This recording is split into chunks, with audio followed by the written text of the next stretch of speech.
We might get started and anyone else can jump in. It's running a little bit late. Thank you everyone for joining us for the Japanese encephalitis information for veterinarians for the 22-23 vector season webinar. My name is Janine Gagan. I'm one of the veterinary officers in the Animal Biosecurity Unit at Department of Primary Industries. And this is a joint presentation from DPI, New South Wales Health and the Sunport Group. We have a lot of content to cover in 1 hour, so we will move quite quickly through our slides. However, we will be recording this webinar and the recording will be made available at a later date, which will allow participants to access the website addresses and resources that we are providing. If you have any questions, please pop those into the Q&A and we will endeavour to answer as many questions as possible this evening. Any outstanding questions we will address at we'll follow up after the webinar. So welcome to country. The Department of Regional New South Wales acknowledges that it stands on the country which was and always will be Aboriginal land. We acknowledge the traditional custodians of the land and waters, and we show our respects to elders, past, present, and emerging. We are committed to providing places in which Aboriginal people are included socially, culturally, and economically through thoughtful and collaborative approaches to our work. Thanks, Hannah. The agenda for this evening is on the screen there now. We'll do a quick rundown of the 21-22 season, and then we'll move on to some points for the 22-23 season, and also look at mosquito chemical control and at human health management for JE this season. Just a quick rundown on the biology of JE. JE is maintained in a natural cycle between wading waterbirds and mosquitoes. The JE virus can infect a variety of vertebrates, but most do not produce a high enough viremia to maintain the virus, meaning they are dead-end hosts. Pigs and waterbirds are an amplifying host for the virus. Until the outbreak in 21-22 season, Japanese encephalitis virus had never been seen in Australia outside the Torres Strait and the Tiwi Islands. 14 species of Culex mosquitoes are known competent vectors for the virus, with 11 probables. Culex annulirostris is thought to be the most important vector for transmission in Australia. So to give us a rundown on the 21-22 JE season, I'd like to welcome Afia Schwartzman. Afia is a senior veterinary officer in the Department of Primary Industries Animal Biosecurity Unit. Thank you, Afia. Thanks, Janine. Hi, everyone. Thanks for joining tonight. So look, just very quickly, a summary of what happened during the response. So this was a response that took place between February and April earlier this year. And then in April, we transitioned out of a response structure to a management program. So the first detection was made on the 25th of February in piggeries in New South Wales, in piggeries in New South Wales, Queensland and Victoria. And then South Australia followed suit on the 6th of March. Investigations of the earlier New South Wales-based IPs or infected premises suggested symptom onset as late November or early December of last year. Across Australia, there were a total of 73 infected piggeries, and there were 2 detections in feral pigs in the Northern Territory. So as you can see from the slide, New South Wales had the bulk of infected premises at 30 IPs. Next slide, please. So as I mentioned, we had 30 IPs and we also had 26 probable cases in horses. And so the map on the left, you'll actually be able to see where these were located at that LGA level, where the confirmed cases in pigs are the orange polygons and the blue polygons with lines are your probable cases in horses. There was also a range of surveillance activities that were undertaken in the last vector season as well as the current one. And the main tool that we're really utilising at this point is passive surveillance and investigating clinical cases in horses and pigs. During the response earlier this year, EMAI undertook retrospective testing of samples from pigs and horses that met the clinical description, and this activity revealed positive detections. And then in terms of active surveillance, there were 2 surveillance projects that were undertaken in the last mosquito season. Both these projects were coordinated by the Commonwealth and had input from a number of jurisdictions. The first one was to assist in delimiting the spread of JEV in Australia. And so what happened with this project was that blood samples were collected from pigs that were sent to slaughter. And in New South Wales, we had 2 abattoirs that participated in this project, and producers were invited to participate as well. And so what happened, samples were collected at the time of slaughter, and the blood samples were then serologically tested for the presence of JEV antibodies.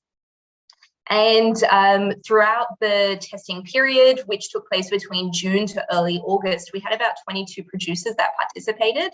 And what was actually quite interesting with this study, and I should note as well that these producers that did participate did not come from affected LGAs. So they had come from areas where we had not had previously confirmed cases. And so of these 22 producers, half of the producers that had sent pigs actually had pigs that tested seropositive. So they had antibodies for JEV present.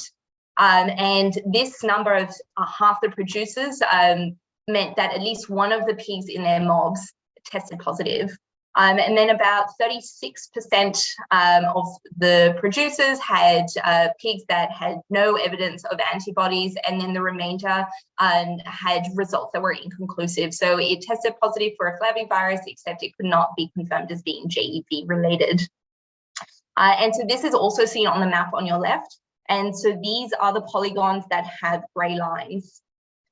Now, there were limitations with the study, and the main purpose of it was really to demonstrate that JEV is found beyond where we actually found confirmed cases. So it occurred more broadly than where there were IPs. And I think that's a really important thing to remember, is that up until now, a lot of the, as I said, the surveillance that we've done had been passive. And so actually going out and actively looking for it, we can see that it is more broadly present across the state. And so the study really only looked to identify JEV status at the time of bleeding. We didn't collect any data to ascertain possible exposure location or the date at which they were exposed. The other active surveillance project that was undertaken was to look at the IPs across the nation. So there were 10 IPs that were recruited, and they had additional testing done. So some of the pigs were serially bled, and herd health data was collected in the hopes to identify risk factors and trends. And that work is still undergoing. And then finally as well, feral pigs. Now, in New South Wales, we didn't really do too much in this space, given the diagnostic challenges of a short viremic period and the cross-reactivity with diagnostics and the mobile nature of feral pigs. So while you saw on the previous slide, feral pigs were surveyed in Northern Territory, that's largely because they don't have commercial pigs. So they didn't really have any other suitable host to really undertake surveillance on. And there are no plans at this point in time for a national or a New South Wales-based feral pig active surveillance program. And then Hannah, sorry, if you click on the slide one more, please. Thank you. And then I thought to include this map, which is a heat map of domestic pig densities in New South Wales. And what I think is quite interesting about this map, and why I wanted to show it up against the confirmed or the positive data that we've gotten to date with JEV, is that I think it really demonstrates quite nicely how important pigs play in the role of sentinels, and really where pigs are, we are finding clinical evidence of JEV, and that's largely where our testing is being done. So that's really it from me. And if anyone does have any questions, feel free to pop them in the chat or send through an email. Thank you. Thanks, Sophia. So now moving on to the management of JE New South Wales for the 22-23 season. I will speak, and also Jane Bennett will jump in and give a quick rundown on horse cases in the field. Thanks, Hannah. Next slide. Okay, so in this season, JE remains a notifiable disease. The management activities in New South Wales will align with the overarching joint Commonwealth plan for JE. We use a One Health collaborative approach, which addresses public health, animal health and welfare, and environmental risks from JE in New South Wales. New South Wales Government, DPI, will use legislative powers to manage JE as a notifiable disease. This means that there's mandatory reporting of JE suspect disease and biosecurity management, mostly in the form of mosquito management. And this is detailed in the New South Wales DPI management of Japanese encephalitis procedure that we have on the DPI website. Thank you.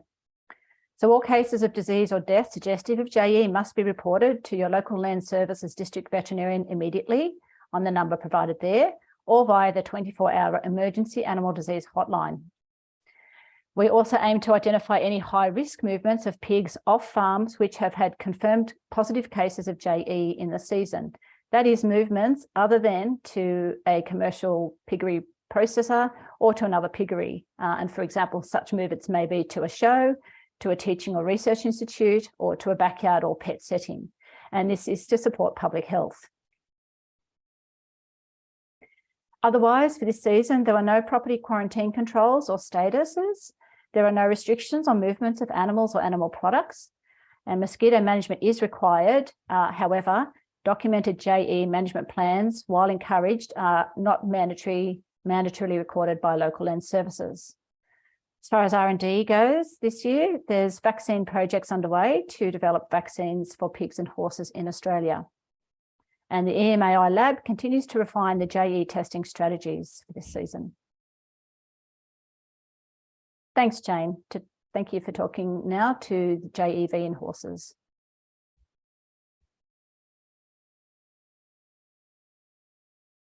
Apologies, I was on mute there for a moment. Apologies. So thanks, everyone. Really good to have you join us this evening and look at some of the interesting notes behind horse cases, or possible or probable, should I say, horse cases with Japanese encephalitis virus. During the outbreak earlier in the year, we were able to identify some neurological cases that were identified mainly as probable or possible cases of Japanese encephalitis, mainly because we hadn't seen the virus before. So serological samples in those instances were likely to be related to the case at hand. So what do we see? The vast majority of cases in horses are asymptomatic. They get exposed, they develop serological changes, and we don't notice any difference to them. We do see some animals that have a range of neurological signs, from ataxia to high temperatures and disorientation, I suppose is the best term, and often they have hyperexcitability associated with it.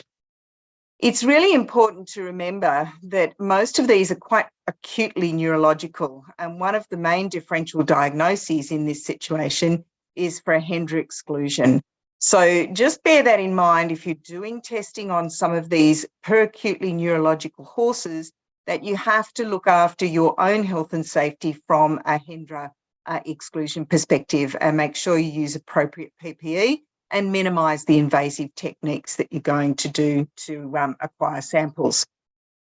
So from the point of view of the animal itself, the vast majority of those neurological cases are self-limiting and recover. However, we have had some cases that were probable, Japanese encephalitis cases, that we did lose the animals, and most of those were in young, immature animals unable to suck because of the neurological disease that they were presenting with. So the most important factor, I think, to take home is that it's really difficult to diagnose Japanese encephalitis in horses. It's got a very short viremic period that occurs prior to clinical symptoms. And even taking CSF samples and brain sample tissue, it's very difficult to actually diagnose from a PCR perspective.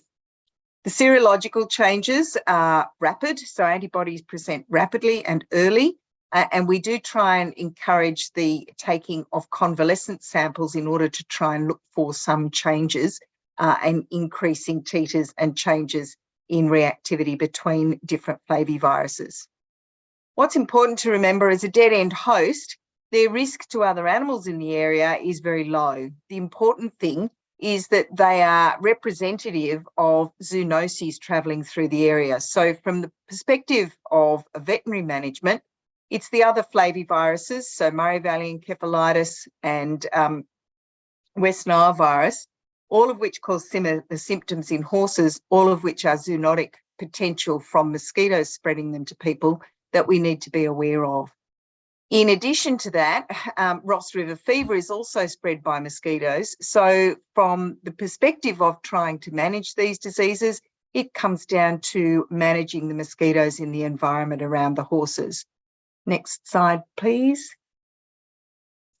One of the things that I'd really like to draw to your attention from that perspective, not only from a human health, but also the horse health perspective, is a production that's been put out, mosquito management for horses.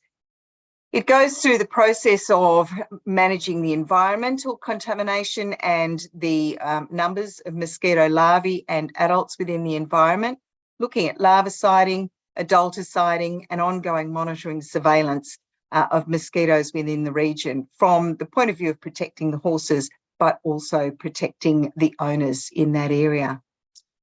Any other information that you'd like, I'm happy to discuss or put points in the chat and we can follow up with you later. But I think some of the laboratory technicians are going to speak more effectively against the actual sampling. So thank you very much. Thank you, Jane, for those insights. And I'd just like to also draw your attention to that farm biosecurity website. We had the link in previously. On that site, you'll find some really useful videos on mosquito trapping and also larval detection, so you can monitor both your response to your treatments, but also just keep an eye on the level of intensity of mosquito activity in your local area. Thank you. Okay, so now going to mosquitoes, I'd like to welcome Cameron Webb, who's with the Department of Medical Entomology with New South Wales Health and also involved with University of Sydney to talk all things mosquitoes. Thanks, Cameron. Yeah, thanks, Janine. Good to join you and kind of share a little bit of discussion about mosquitoes and Japanese encephalitis virus. It's worth noting that we've got more than 100 different species of mosquito in New South Wales. They all share a similar life cycle. They rely on water to complete their development. They lay eggs in and around water bodies, and their immature stages are completely reliant on that freestanding water. But the difference between different mosquito species has an impact on where they're laying their eggs, their propensity to bite animals and people, but also their potential to transmit pathogens like Japanese encephalitis virus. For the most part, we think that mosquitoes associated with the genus Culex are playing the most important role. They feed on a wide range of wildlife that may be reservoirs for the virus, particularly water birds. Part of our department at New South Wales Health Pathology is our involvement with the New South Wales arbovirus surveillance and mosquito monitoring program that has been running for over 30 years now. And so we've gathered a lot of information on local mosquitoes and their role in transmitting some of these mosquito-borne pathogens.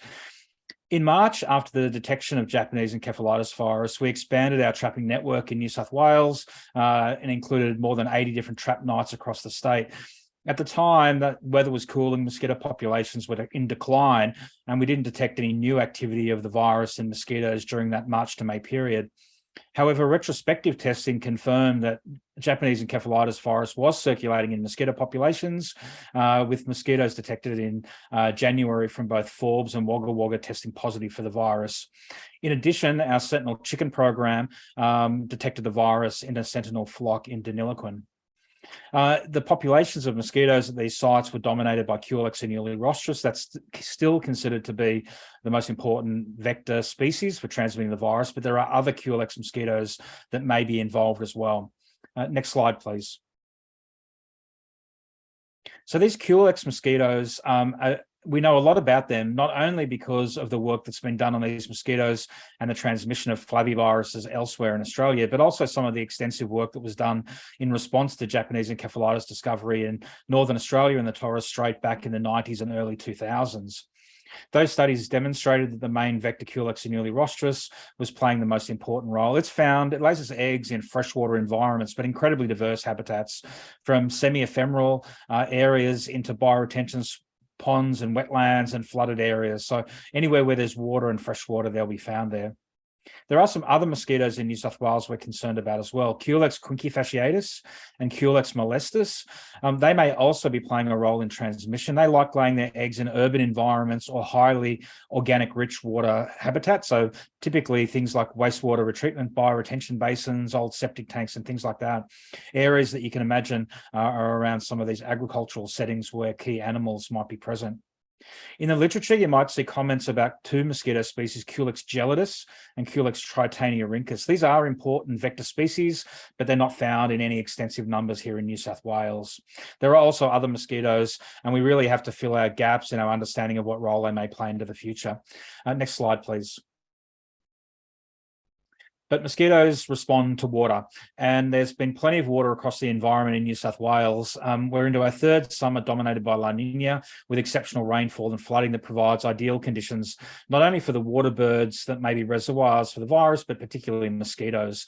We don't know necessarily the pathway of introduction of the virus into Australia originally, but we know that the conditions that we've experienced in previous seasons has been certainly suitable for mosquitoes, and these conditions will continue into this year. We've already seen extensive flooding, and as soon as those floodwaters recede, it's going to coincide with increasing temperatures, and that'll provide even more conditions for mosquitoes. So we expect mosquito populations to continue to be very abundant and continue over the weeks and months ahead. Next slide, please. So in trying to provide an early warning of activity of Japanese encephalitis virus, there's been a substantial expansion of the New South Wales Health arbovirus surveillance and mosquito monitoring program. This program has already been running now and since the beginning of October, and it's greatly expanded with the collaboration of local councils, public health units, and other stakeholders across the state. We're yet to find Japanese encephalitis virus in our sentinel chicken flocks or our mosquito populations, but it's noteworthy that the mosquito populations have been quite phenomenal in some areas. We're collecting tens of thousands of mosquitoes at some sites in Western New South Wales, and we have already detected activity of Ross River virus and Barmah Forest virus. Based on the information to date now, we can assume that mosquito populations are going to stay high throughout the summer. Weekly reports are produced with mosquito information about the relative abundance of mosquitoes across these sites, as well as activity of arboviruses. And these weekly reports are freely downloadable together with a whole suite of other resources via the New South Wales Health website. And you can see that link on the screen. Thanks very much. Thanks, Cameron. That's great information.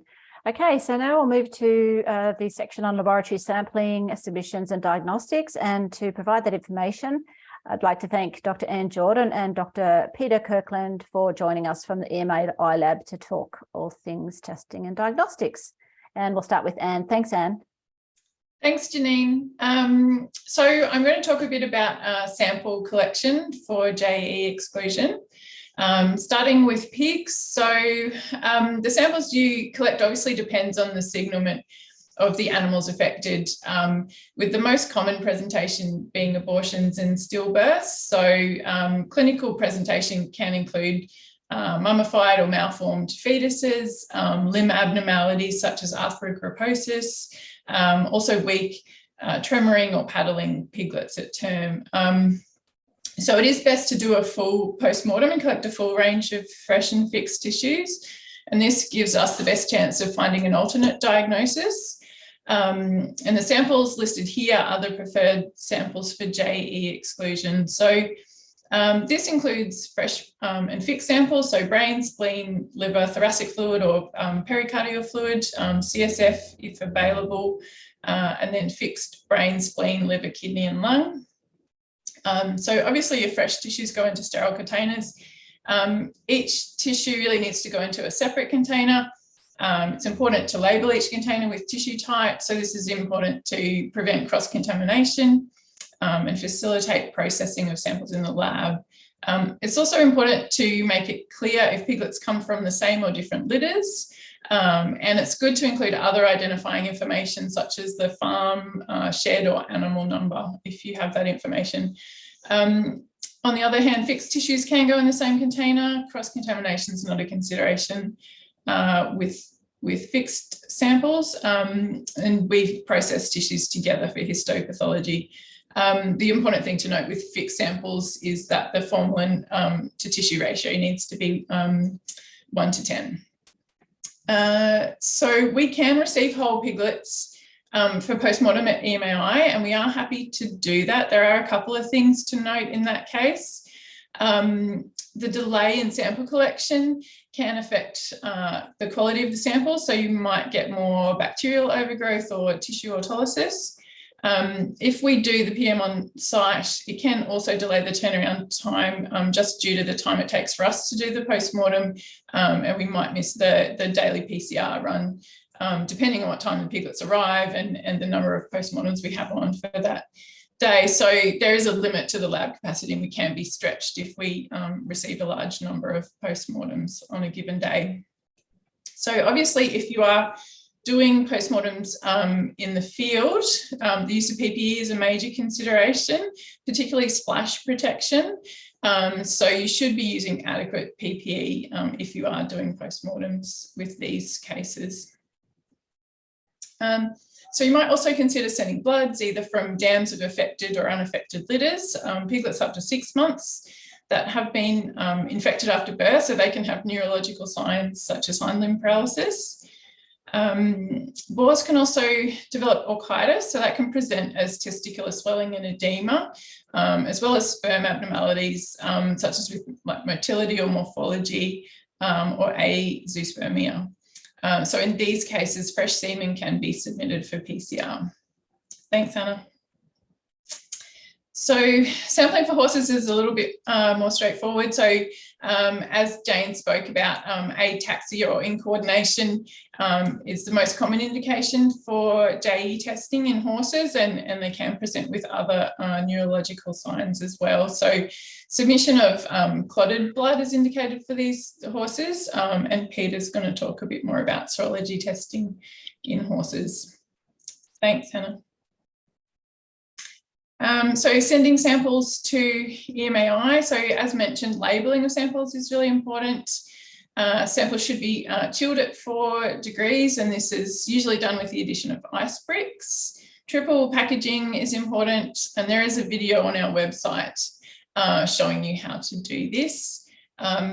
All samples must be received with a submission form, which is also available on our website, and it's important if you can fill in as much information as possible, including your details, especially a contact phone number in case we need to clarify any details of the case, producer owner details, brief history, clinical signs, differential diagnoses, specific testing you're after, and obviously JE exclusion or any other diseases that you're wanting to exclude. And so if you have any questions regarding sample submission, you can always call or email the customer service at EMAI. Thanks, Anna. Okay, thanks, Peter. If I can get you to jump in now and tell us about the diagnostic procedures. Okay, so thanks to my preceding presenters, Janine and Jane, and also Anne, because they've already given you some hints into really approaches to diagnosis. And so in summary, it's really important to understand the biology of JEV infection in the host species that you're interested in. And of course, the biology, and I'll come to explain in a minute what I mean by that, the biology determines the sampling that you undertake and the approach that we follow for testing. And one thing that we really must emphasize is that the time of sample collection is critical. The earlier you collect samples in the course of disease, the greater the likelihood of us being able to confirm that infection for you. Have the next slide, please. So when we come to look at pigs, what I mean about the biology, firstly, is when we consider after a pig has been infected with JEV, they develop a viremia, so the presence of a virus in their bloodstream very, very rapidly after infection, and that lasts there only for about 4 to 5 days, but at very, very high levels. And so just to give you some insight, in some of the vaccine trials we've been running, our control pigs, we can detect virus there about 36 hours after they've been infected. But of course, there's a very rapid cessation of that viremia with the production of antibody. And so pigs develop antibody within about 7 days. So virus might be there for 4 or 5 days, it's gone, and then they've got antibody.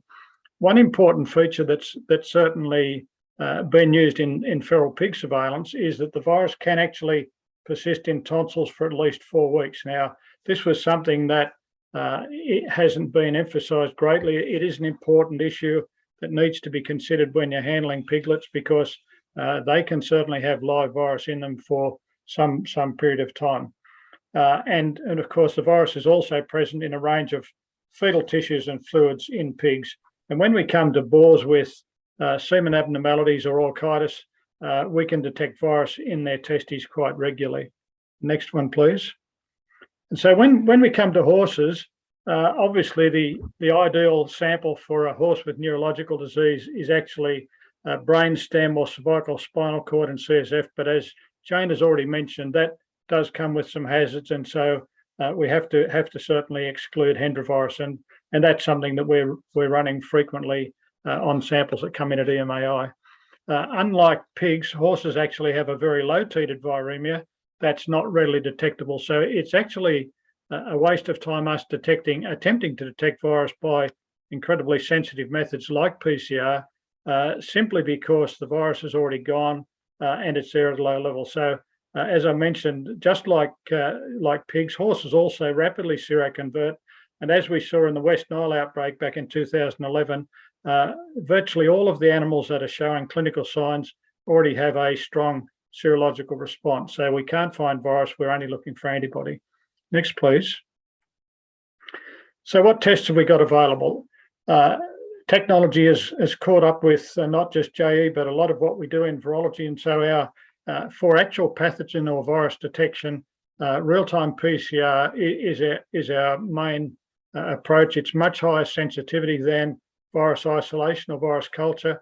It also allows us to undertake testing on a very, very poor quality samples. As an example, we had some fetuses that were delayed recently. They took 4 days to get to the lab. They were not in a very good shape, but we could still actually test those as long as you could tolerate the smell.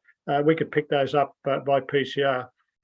For antibody detection, there's a wide range of serological assays available, but because of their tolerance to poor quality samples, as well as speed of testing, we're undertaking blocking ELISAs, so enzyme-linked immunosorbent assays, if you want it in full.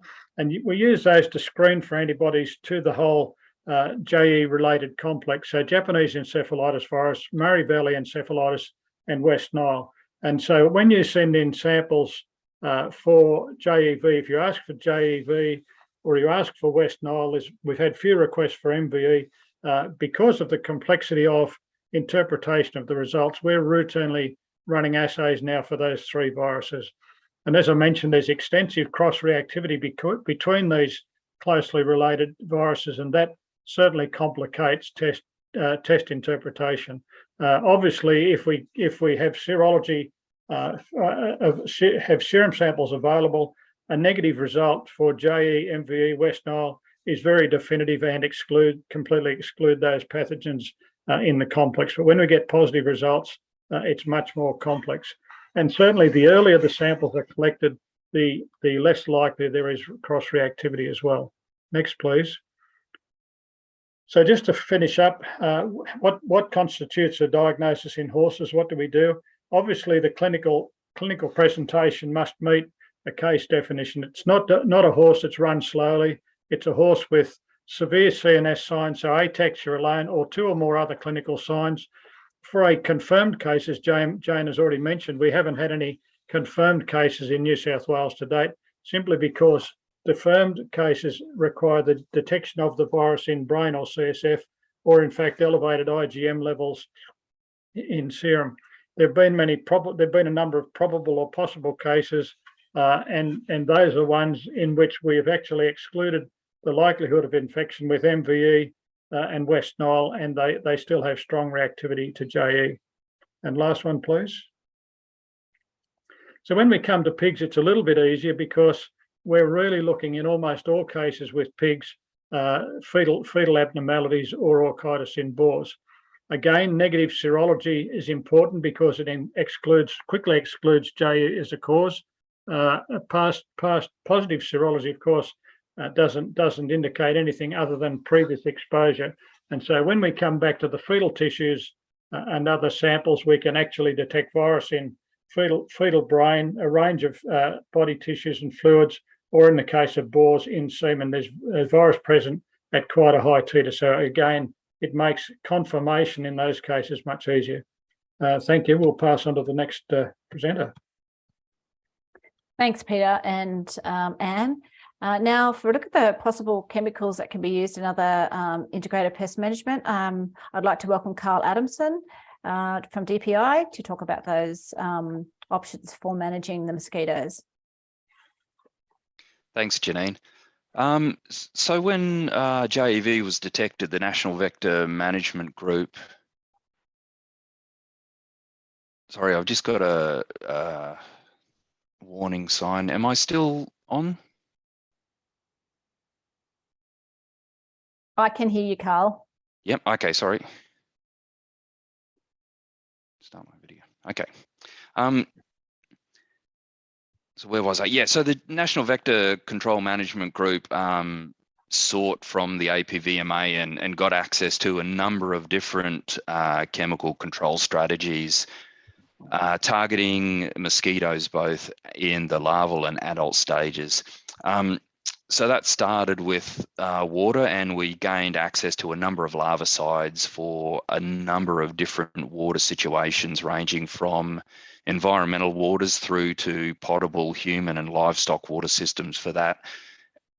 And I'd also mention, in regards to chemical use, this is really the last line of defense beyond your integrated management strategy, which is outlined in the excellent farm biosecurity website that people have provided links to previously. So looking at adulticides, we can look at fogging, and we've got access to a range of chemistries in that area. But you need to understand that fogging is really non-targeted. It's excellent for broad area control of adults, but it provides no residual activity. So it's best deployed in the early evening or early morning when mosquitoes are highly active and those adults are coming into facilities looking to feed. And you can see here on the right, a pig facility undergoing a fogging treatment in that picture. Low pressure sprays are a lot more targeted option in regards to infrastructure protection and focusing on those sites where adult mosquitoes are resting either during the day or after they've fed on animals. It's a lot more targeted, and depending on your selection of chemistries, your residual activity can be selected depending on the possibility of that situation in terms of residues and efficacy of that chemistry. And finally, as a last line of defense, we sought some permits for direct animal treatments onto pigs to either protect or repel mosquitoes from biting those pigs. But again, depending on your selection of chemistry there, residues does become an issue with certain aspects. Next slide, please, Hannah. So again, mentioning the larvicides, we've got a number of larvicides there, a couple of different bacillus species, including the thuringiensis one. We've got methoprene, which is a insect growth regulator, and we've got polysiloxane, which is a film-forming agent that forms a suffocating layer over the top of water bodies. In terms of surface sprays, we've got access to a couple of different neonicotinoid class agents, including dinotefuran and imidacloprid. They're really great chemistries, highly resistant to breakdown in the environment, and really good efficacy. However, the risk of residues becomes higher with the persistency of those chemistries. Next slide, thanks, Hannah. The other major class of chemistries that are available for either fogging or surface sprays or direct animal treatment are the pyrethrins. And we can break those chemicals down into two different classes, and that's the natural pyrethrins, which derived from natural sources and the synthetic pyrethrins, and each have their pros and cons depending on what you're looking at. Natural pyrethrins have excellent efficacy and knockdown activity. The problem with them is they're extremely unstable, and in the presence of UV or moisture, they break down extremely quickly. So if you are applying these chemistries, you often need to do it once or even up to 2 times a day, which is not viable in many commercial situations. The second lot of pyrethrins are the synthetic pyrethrins, and these were designed to overcome the problems with the natural pyrethrins. So the advantage of using these ones is that they've got excellent knockdown and residual activity. But the risk of residues in livestock goes up depending on which pyrethrin you select to use. The difficulty in using synthetic pyrethrins is they're not all the same. So next slide, please, Hannah. And this is a lot of information, but what I want you to take away from this graph is that this is looking at the different half-lives of different synthetic pyrethroids in the environment. And you can see permethrin, cypermethrin, cyfluthrin, they're all about the same. You look at deltamethrin and it's about 4 times more stable, and you look at bifenthrin and it's about 100 times more stable. Selecting which synthetic pyrethroid you use in each situation is important in considering the persistency of these chemicals in the environment. And probably the most important thing here is this table on the right-hand side, which is from the WHO Malaria Journal. And it shows the indoor residual spray efficacy in terms of weeks in regard to these different synthetic pyrethroids. And looking at the neonics in this respect, they're probably sitting beyond deltamethrin, but probably less than bifenthrin in that respect in terms of efficacy. And natural pyrethrins are probably half of that permethrin. Again, they're very unstable, especially when exposed to UV and moisture conditions. Next slide, thanks, Hannah. Beyond all that, selecting your chemistries for export trade risk is also really important. So we can see here, if we are selecting chemistries for direct animal treatment, there's residue standards set for the Singaporean market for both cypermethrin and permethrin. So when selecting a chemical for direct application to pigs, you'd be veering towards who you're going to sell these pigs to at the end of that process. And if I was selling into the Singaporean market, I'd be selecting permethrin there, primarily because we have a permit issued for that purpose as well. Next slide, thanks, Hannah. Just a quick note too, that most of the chemicals we've talked about today are agricultural chemicals, and veterinary qualifications do not cover you for agricultural chemical use in the course of your workplace. So if you are going to use agricultural chemicals in the workplace, you need an AQF training certification for that purpose. And that training's free, well, it's not freely available. That training's available through a number of providers throughout New South Wales. Next slide, thanks, Hannah. And as previously stated, the Farm Biosecurity website is really your portal for all the chemical uses, and it provides a number of fact sheets in regards to integrated pest management and a list of all those approved chemical uses. And there's a link there to AQF training that's provided through New South Wales DPI's TOCAL facility as well. And there's some links there to different controller use legislation for agricultural chemicals in different states if you're looking to operate across state lines. Okay, thanks, Janine. I think that's everything for me. Thanks, Bernie. That was thanks, Carl. That's fantastic. Okay, so for a practical look at management of mosquitoes on our piggeries, New South Wales piggeries, I'd like to welcome Bernie Gleeson, who's joining us from the Sunpork Farms to talk about what they're doing, what they've done last season and what they're doing this season as far as the mosquito management goes. Thanks, Bernie. Thanks, Janine. Good evening all. Next slide, please, Hannah. So across Sunhawk, we've had 9 infected premises, and so we're highly attuned to the risk of mosquito infestation.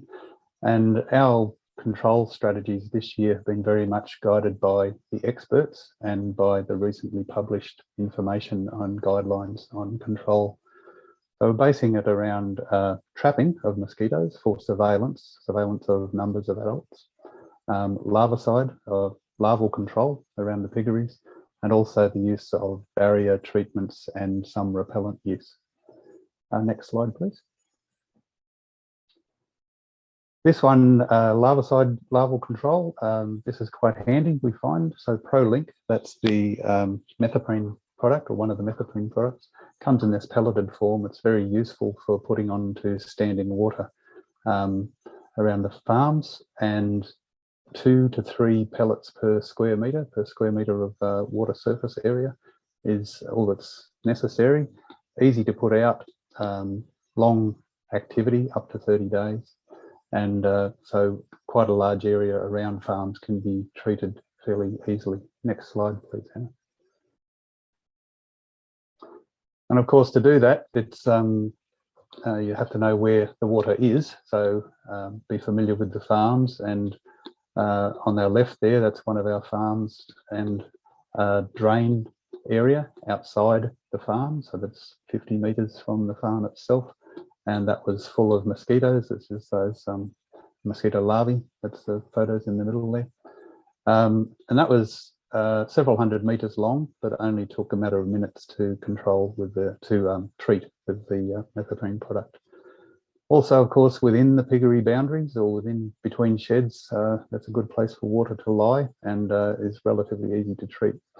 And be aware of other places that water will collect, puddles, and of course the old farm storage areas. Another good thing about methoprene is that in stable water areas, places that perhaps you can't get to, can't clean up, can't drain, you've got up to a 3-month efficacy with the methoprene product. Next slide, please, Hannah. This one we've got up our sleeve. This is one of the Bacillus products, and it's for use in the non-potable water, so runoff areas and effluent dams. And we've been monitoring. On the right there, we see a dipper, which we use to monitor for mosquito larvae in the waters. And so far, we haven't used this product, but we've got this one in reserve. Next slide, please. For adult mosquito control, around the farms, we've been using these products. The Fendona there, that's the cypermethrin, alpha cypermethrin, and the sulfate duo, which is the cyfluthrin and imidacloprid. These are not for use inside sheds, so residual activity, and we're using them as barrier sprays and on low pressure spraying on walls, which is where the mosquitoes will rest and reside during the day before they head off in the evening to get a meal. And we're finding that quite useful as well. See the mixing rates there, and you can pretty soon work out your coverage rates. Next slide, please, Hannah. If not applying to the walls or directly onto the buildings outside the piggeries, barrier spraying in vegetation around the farm is very useful as well. So low trees, shrubbery, grass around the farm is very useful to spray, because they certainly hang out there. And in the top right there, there's an idea that was given to us to use hessian. If you don't have the vegetation barrier nearby the farm, then we've been putting hessian onto the farm fence, the farm perimeter fence, and using the barrier spray on that, and it has been very effective. Coverage rates there, 5 litre mix of the Fendona, for example, covers 100 square metres. So you can soon work out that you can get some good coverage around the sheds. Next slide, please, Hannah. And our last resort was the direct backline product repellent onto sows. And we've only just started this in the last few weeks on our farms. and again guided by our trapping efforts and the risk we're finding. So we're using, this is a permethrin product. We're using the 15 ml dose applied each 14 days, and it has a 14-day withholding period as per the permit for the use of this product. Pretty easy job to do it, and it's just that we have to get organised, and it's another job for farm staff to do, but we're only applying it onto the high-risk farms, the highest risk farms, and of course only in gestation as well to the high-risk group of pigs. Next slide, please. So as I said, all of our efforts are very much guided by the published literature, which is available there. Thank you. Thanks, Bernie, for some really practical tips there on your management of mosquitoes. And next speaker up, we have Jen Case from New South Wales Health, and Jen is going to talk to us about managing the human risks of Japanese encephalitis virus. Thanks, Jen. Thanks, Janine, and good evening, everyone. Next slide, please. Yeah, so this slide just provides an overview of the signs and symptoms of Japanese encephalitis in humans. So most people infected with JEV are asymptomatic or with mild symptoms of fever and headache. In those people who do develop symptoms, they appear between 5 and 15 days after being bitten by an infectious mosquito. Severe symptoms include encephalitis with neurological dysfunction, with light sensitivity, lethargy, neck stiffness, confusion, and seizures are common presentation in children. Among severe infections in people developing encephalitis, 20 to 30% of these infections may be fatal, and 30 to 50% of these people will have significant ongoing neurologic or cognitive impacts. Next slide, please. So this slide just provides an overview of the emergence of JEV during the 2021 to 2022 mosquito season. This was, as we all know, the emergence of JEV in locally acquired human cases in mainland Australia for the first time. In New South Wales, there were 13 confirmed cases, and overall there were 42 cases notified nationally. Most of the cases in New South Wales occurred in the Murrumbidgee Local Health District region, and many of which were people likely exposed along the Murray River. A serosurvey undertaken during June and July of this year in 5 regional towns in New South Wales indicated that about 1 in 11 people had antibodies to JEV. So next slide, please. So just echoing Cameron's comments earlier, the climate and environmental outlook for this season indicates there is an ongoing risk of JEV with a third La Nina cycle and above average minimum temperatures. In addition to these ongoing risks for JEV, the risks of other flaviviruses such as Murray Valley encephalitis and Kunjin virus are also elevated. Next slide, please. So for Japanese encephalitis, we have 3 risk mitigants available for humans. Number 1 is vaccination. Japanese encephalitis is the only mosquito-borne virus for which we have in Australia that we have a vaccine for. However, vaccine supply remains highly constrained. So therefore, the priority risk mitigants for Japanese encephalitis are mosquito bite prevention, including personal protective measures and vector controls. Next slide, please. So the vaccine strategy in New South Wales is outlined on the next 2 slides. In New South Wales, a free vaccination is available for people aged 2 months or older who live or routinely work in any of the 41 identified high-risk LGAs that are outlined on the map, and for people who spend significant time outdoors for unavoidable work, recreation, education, or other essential activities within these LGAs, or are living in temporary or flood damaged accommodation that places them at increased risk of exposure to mosquitoes, or are engaged in the prolonged cleanup efforts of stagnant water following floods. Next slide. So the criteria that I've just provided an overview of is in addition to the criteria that was developed by the Communicable Disease Network of Australia at the beginning of this year in relation to the emergence of JEV. And that criteria recognizes the occupational risk factors for JEV. So this includes free vaccine for people who live in any part of New South Wales who work or live at a piggery, people involved in mosquito surveillance, and people who work with JEV in laboratory settings.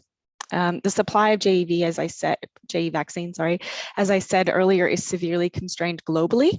New South Wales has a limited supply of vaccine, and we have ordered further doses for 2023, but further supply beyond that is subject to manufacturing constraints and global demand. The vaccine eligibility criteria for New South Wales will continue to be updated in line with new evidence or advice, depending on what happens during the current mosquito season. So next slide. So as I mentioned previously, our priority risk mitigant is mosquito bite prevention. New South Wales Health has launched a mosquito bite prevention campaign that's now in market. This campaign focuses on mosquito bite prevention for the protection against all mosquito-borne illnesses, including Ross River Barmah Forest. As previously mentioned, vaccine supply is constrained, and JEV is the only mosquito-borne virus in Australia for which we have a vaccine. The campaign highlights the key mosquito bite prevention activities for individuals, which is spray up, wearing appropriate mosquito repellent, cover up, wearing light, long sleeved clothing, long pants, and socks and shoes, and screen up, installing insect screens or on windows and doors where available. And the fourth call to action in that is also clean up, which is removing stagnant water if possible around properties. So there's a number of additional resources and information available on our website at the link that's been provided. Next slide, please. So the key messages from the human health aspects of JEV are that the PPE and environmental control measures are most important to protect against all circulating mosquito-borne viruses. People in the western part of New South Wales are maybe at an increased risk of JEV, and anyone with extensive outdoor activities may be susceptible. Vaccine eligibility is based on the greatest risk and current available supply, but we encourage those who are currently eligible to get vaccinated now. Vaccination is only one part of the public health prevention strategy, but we encourage people to be aware of the other mosquito-borne risks that are current in New South Wales. Thanks, that's all for me. Thanks very much for that, Jen. Really useful information for human health protection. So we will have a couple of minutes, maybe 1 or 2 minutes. I have actually a couple of questions. Afir, you did a lot of tracing work, and what did you find regarding movement of pigs across within New South Wales interstate, and if there was any if there was an increased risk moving pigs? Yeah, thanks, Janine. Look, great question. It was definitely something that we explored during the response, and the overall risk that we put to the movement of pigs was quite low. And the likelihood that the movements of pigs resulted in onward transmission, the intelligence that we had gathered showed that it played a really minor role, if any. There was no strong evidence to indicate that infection did eventuate from that movement. And through all the presenters tonight, I think you can also appreciate the difficulties in trying to pin movements to disease events in areas, given the complexities associated with this disease and given the range of hosts that can play a role in transmission. Thanks, Sophia, that was great. And Jen, just one question I wanted to ask you. I understand the majority of human cases were actually likely related to recreational activities along rivers, fishing and whatnot, and not so much related to piggery activity? Yeah, that's right. So hard to tease out what particular recreational activities, but certainly it was not likely to be based on occupational risks for those people. So many people either weren't working outdoors or hadn't traveled significantly as part of their work or their recreation. So unlikely to be based on the epidemiology of those cases last season, a higher risk for occupations for those particular cases. That's right. Great, thanks, Jen. That's great. Hannah, just wondering if we have any questions in the chat at this stage, or have we been so thorough that there are no questions? No questions have come through, Janine, so I think we're good to finish up when you're ready. Okay, well, I want to thank all the presenters today and the other DPI staff that put a huge amount of effort into getting this presentation ready today, the panelists, and also thank all the attendees who joined us today. So it's obviously a really important disease to be concerned about this season, and a joint effort from all the experts and DPI and other stakeholders is really valuable to ensure we get the best outcome for the season. So on that note, I'll thank you everyone again and wish you a good evening.